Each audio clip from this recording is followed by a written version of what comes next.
Did they change your mind? What we had was we had a respectful, we had a very informative, and it was a very good conversation that we had, and as a starting of a good relationship. It really was. So are you open to supporting this legislation? I can just tell you, it was a great, informative, talented group of people that were very respectful. All right, that was Senator Joe Manchin speaking with the media after his private meeting with civil rights leaders yesterday. The Democrat from West Virginia said he won't support the voting rights bill known as For the People Act, primarily because it's a partisan effort. One of the men who attended that meeting is here with us this morning. Once again, NAACP President and CEO Derrick Johnson. Good morning and welcome back to BNC. Mr. Johnson, always good to have you here. So Manchin, not changing his stance, but he did call your meeting productive, constructive, and informative. How would you classify that meeting yesterday? Well, it was what we wanted to set up is establish a relationship, build on that relationship so we can get to a solution to protect the rights of voters. We didn't expect to go into the meeting and he magically changed his position. Our goal was to build that relationship. You know, the sausage making of public policy isn't easy. And oftentimes it's frustrating, but we have nothing else to lose at this juncture. For African Americans, if we don't get in place protections for our votes, particularly to address what we have seen over the last 2 months in states like Georgia, where there is deliberate attempts to suppress the black vote, in a way in which this process is, if you can suppress 1%, 2%, 5%, that's the difference of the election. This is a game of inches, not miles. Mm-hmm. And then in addition to that, it was encouraging to hear him say that he support reauthorization of the John Lewis Act. That's important to prevent future harm. And if you put protections for what have just taken place and with future harm, that is the starting point for something that can be productive. But at this juncture, it's the opening of a dialogue to try to get to that place. I'm curious to know, did anything surprise you coming out of that? And what was your number one goal going in? Well, number one goal was to do what we did, establish an open dialogue so we can work towards a solution. Secondly, it is unfortunate that some members of the Senate or in Congress in general are delusional about this concept of bipartisanship. It doesn't exist. It will not exist. Bipartisanship, if you get one Republican to support an issue with the other Democrats, that's bipartisan at this juncture.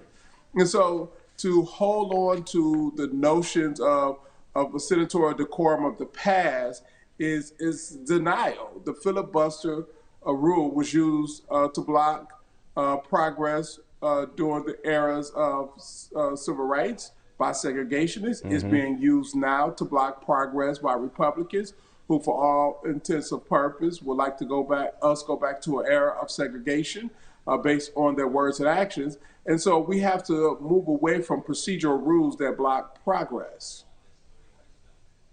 Well, you know, Manchin is one of those guys that feels like he can still work with the other side when the other side has shown that they aren't willing to work with the Democrats to make progress here in this country, especially when it comes to black issues. So there are a lot of people out there that's saying that Joe Manchin right now, for some reason, I know you can't get in his head, that he's grandstanding, that he's just trying to get attention. Do you get that feeling, or do you think that he really believes that he can reach out to the other side and they'll reach back? Well, he's operating from a state that is a deep red state. Trump won his state by over 40 points. It is a southern state, and you have people that have views that's consistent with the South. And that's the base he has to work with. And so he has to, in many ways, project or try to pursue a course that's tethered to that type of mindset, while at the same time, I think the most effective things to do is get ahead of that and lead. And this is the place where we will hope someone like him would lead and not fall prey to the mindset of white supremacists who are operating with an oversized voice, and as a result, the majority of people are listening to that. We need someone to lead to overcome that from those communities who can actually speak a different type of narrative and truth where people can see themselves as opposed to a us versus them, however you position a us versus them. Yeah. The President Johnson, I understand that he has got to show his constituents that at least I'm trying. And I know you said that yesterday was just the beginning of those talks and it was a good progression. Do you see or do you feel confident that he and others like Kirsten Sinema will eventually come around and see what you're trying to do and understand that especially things like the filibuster is a relic of Jim Crow?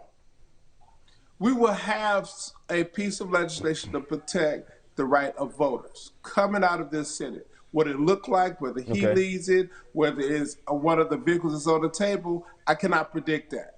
But we're going to fight hard for the outcome that's absolutely necessary, because if we don't, 2022 would reflect a different type of electorate that would eliminate a large number of the African-American voters across the landscape. We're already up against a wall dealing with redistricting once that's released, because so many legislative bodies are controlled by the ultra-right. We're already up against a wall with the rash of bills that were passed over the last 2 months.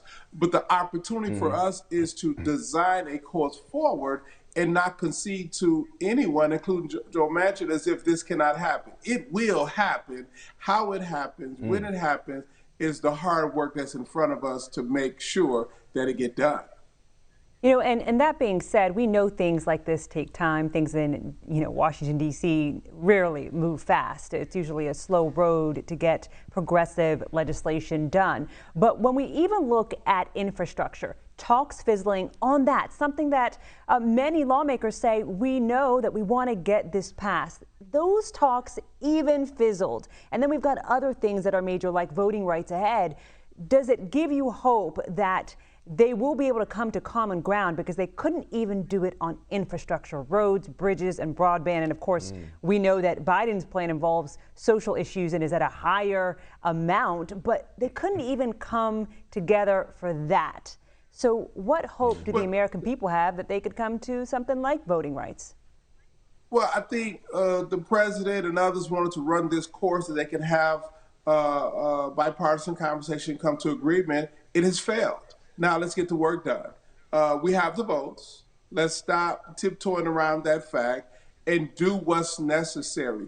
Pass the infrastructure bill, pass voting reform, identify those other areas that are necessary for us to progress as a nation, and remove this notion that a set of individuals who are obstructionists, who are supporting insurrectionists, are going to somehow come to their minds and say, okay, we want to play nice. They would not even support a commission to investigate the insurrection that put some of them under threat for their lives. So if they're not ready to protect themselves, they definitely not going to do something to advance access to voting or make the president look good. So we have to move away from this notion that there is a bipartisan approach that can be taken, when in fact they are demonstrating over and over again that doesn't exist. But we have the votes. So stop waiting. Don't allow procedural rules like the filibuster to prevent progress for the American people and progress to protect our right to vote.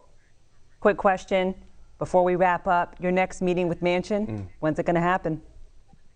We haven't scheduled next meeting, but there will be ongoing dialogue. But it's not only with Senator Manchin; it's with all the members in the Senate who are ready to move forward and advance access to voting. That is absolutely key. Our job is to make possible what others believe is not possible. That is the role that we have played for decades. That is a role that's going to be necessary. And in the fight that we're going to take on, we're going to have to take it on with the understanding that we will prevail at the end.